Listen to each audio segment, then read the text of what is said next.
Emang iya ya, unsur utama yang menciptakan peperangan itu sifat manusianya sendiri yang haus akan kekuasaan. Sebenarnya, perang itu apa sih?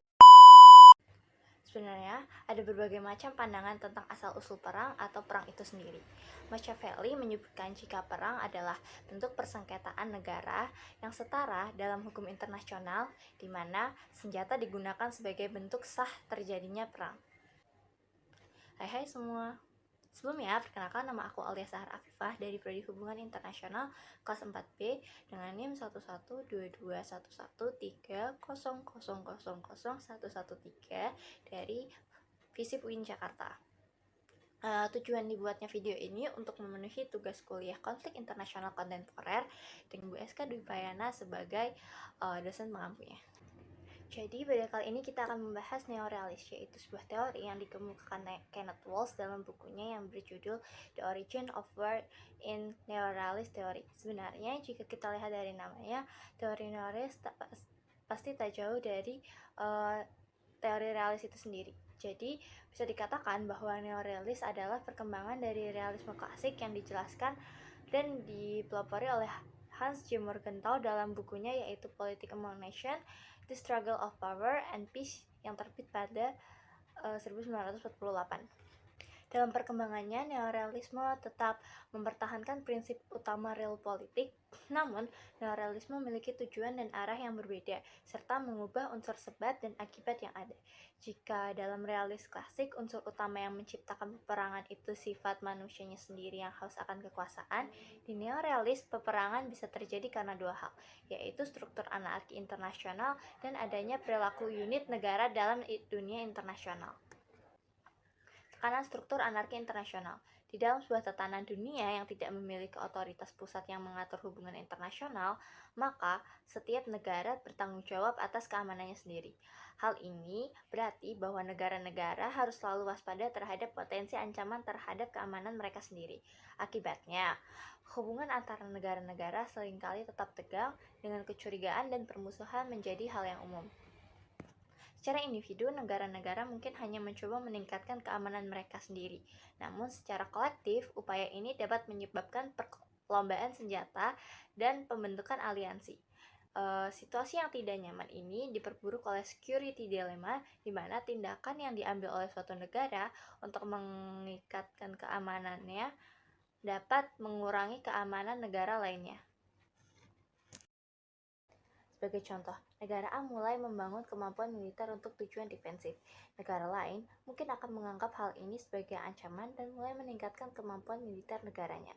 Respon ini kemudian mengkonfirmasi keyakinan negara A bahwa mereka perlu meningkatkan langkah-langkah keamanan mereka.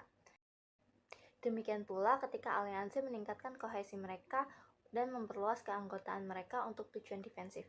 Hal ini secara tidak sengaja dapat mengancam aliansi yang berlawanan, yang kemudian dapat memperburuk ketegangan dan langkah-langkah balasan lebih lanjut. Kondisi yang dialami oleh negara atau aliansi yang meningkatkan power akibat dari perkembangan power oleh negara lain disebut sebagai security dilemma. Lalu mana yang lebih baik, bipolar atau multipolar? Dalam dunia multipolar, negara-negara sering membentuk aliansi untuk melindungi kepentingan bersama. Namun, jika kekuatan di antara blok aliansi mereka seimbang, persaingannya menjadi ketat. Aliansi harus menjaga agar anggotanya tidak membelot atau kalah, karena bisa membahayakan kelangsungan aliansi itu sendiri. Di sisi lain, dalam dunia bipolar, pemimpin aliansi lebih leluasa merancang strategi dan bahkan berperang tanpa harus mempertimbangkan keinginan sekutu. Misalnya, pada Perang Dingin, Amerika Serikat dan Uni Soviet tidak perlu menunggu persetujuan sekutunya untuk bertindak. Mereka lebih fokus pada konflik satu sama lain karena keduanya memiliki kekuatan yang besar. Jika harus memilih, mana yang lebih buruk antara salah perhitungan dalam dunia multipolar atau reaksi berlebihan dalam dunia bipolar? Jawabannya adalah salah perhitungan. Karena salah perhitungan bisa membawa dampak yang berbahaya, bahkan bisa mengancam stabilitas dan memicu perang. Sementara reaksi berlebihan, meskipun menghabiskan banyak anggaran untuk hal-hal yang tidak perlu, kemungkinan hanya berujung pada perang tersebut terbatas. Dalam dunia bipolar, kita melihat persaingan yang tajam, namun masih terkendali antara dua kekuatan besar, yaitu Amerika Serikat dan Uni Soviet. Bagaimana kita bisa yakin bahwa mereka tidak akan berperang? Jawabannya adalah senjata nuklir. Senjata nuklir mencegah negara-negara untuk berperang dengan jauh lebih pasti daripada senjata konvensional. Dalam perang konvensional, sebuah negara bisa saja menyerang dengan harapan berhasil, tetapi dalam perang nuklir resikonya terlalu besar.